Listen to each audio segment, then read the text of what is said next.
know, but when you look at it, you remember the girls running, watering like the bougainvillea, or like riding their bike.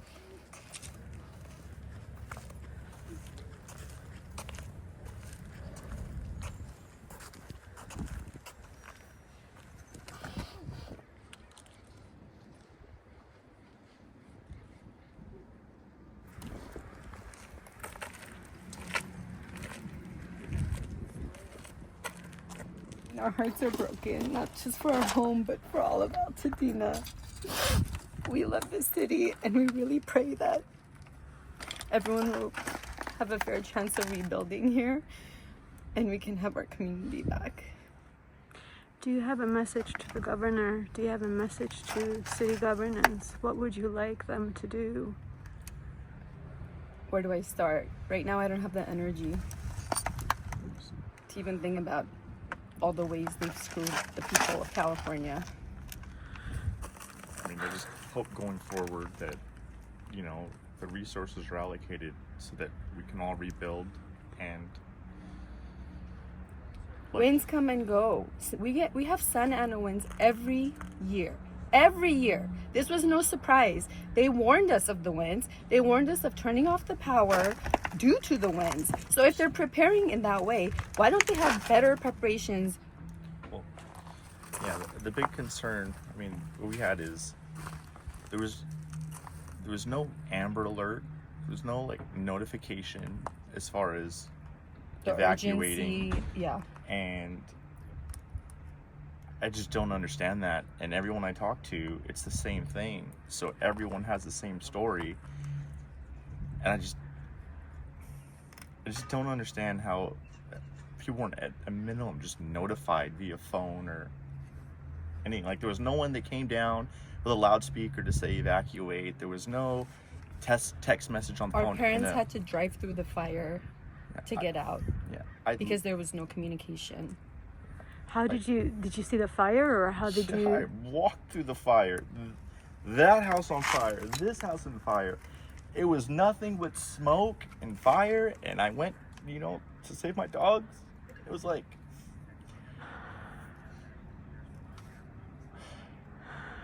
it was. I mean, that's as close to hell on earth as I'm going to see it.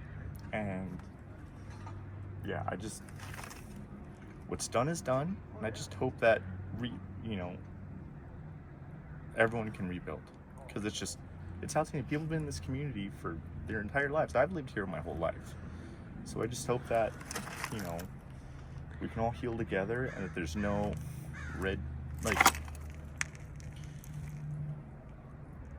when the fires were raging, there was no help.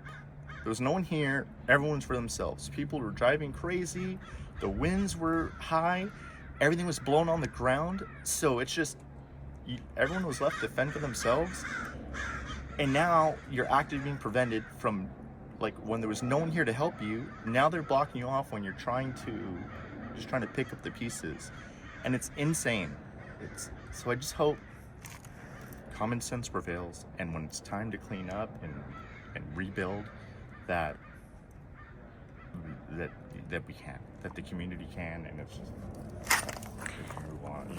What safety precautions would you, once the rebuilding begins and eventually you will build your house back, and that is my hope for you, what safety precautions would you like to see the city implement? What would you like to see? I saw fire trucks where the firefighters were just watching houses burn up. They didn't have any water. And I don't know, I've heard reports that they couldn't tap into the hydrants, or there was no water in the trucks. But it's not like they were exhausted. Like, they wanted to help. There was nothing to do. Like, there was no one. I don't know how. How did we ever get to this point is the question, right? How did we get to the point where there are not enough personnel to help, not enough water resources? We've had so much rain in the past couple of years. Like, I don't know what's going on with the climate and all that stuff that they're doing now to it, but We had so much rain. The water was being dumped where it could have been reallocated. So that way in this type of... The point is they knew the winds were coming. The winds come every year. This was no surprise.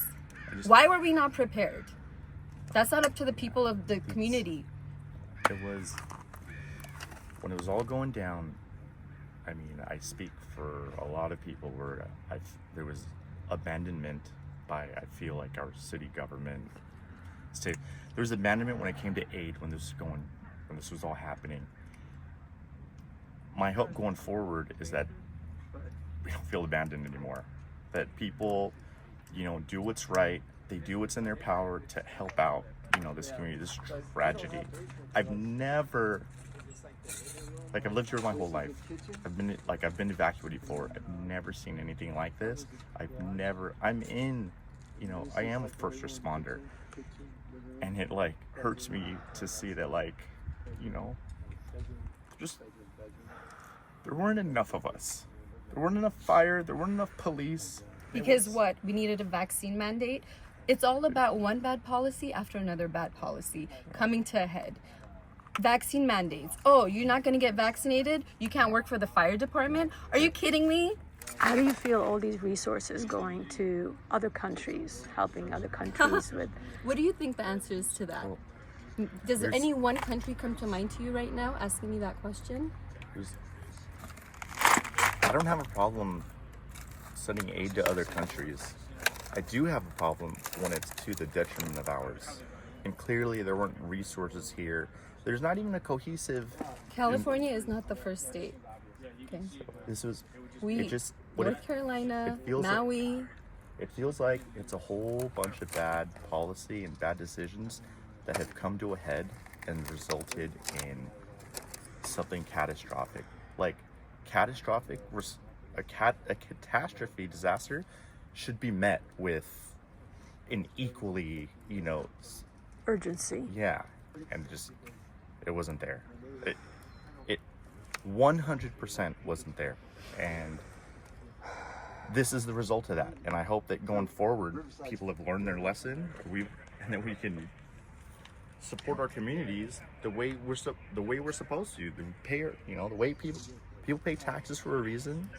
They expect a response, and it just wasn't there. Newsom and Bass have failed the people of California. I don't know if that needs to be said. I'm sure looking around, they can figure that out for themselves, even though they're still smiling for cameras everywhere. They stopped maintaining the fire breaks. They stopped doing the fire prevention, clearing out the brush to prevent this. And I thought they were supposed to go through the fire hydrants and make sure that they were properly... Yeah. It's resulted in a wildfire that was beyond anyone's control. And it's fine to defund things and hope, nothing is going to happen. But that money is generally set aside for a reason. And when we needed it, whether they're the firefighters or the infrastructure, it wasn't there. And people need to feel embarrassed by the decisions they make that has led to this. And it's led to the death and the misery and the destruction. And I hope, going forward, that they come to their senses and they make decisions that are for the benefit of the people and their constituents that they serve. And over there, I'd just like to show you an example. The chimney that you see, there is a stage there. Our two daughters, aged 5 and 7, would do all of their performances on that stage. So this is not just about plates and clothes and goods, and of course it's all about the memories that were created in this space and shared with all of our family that we welcome into all of our homes. So, thank you. But no, it's like I said, it sucks. And wish we were here sooner for you guys.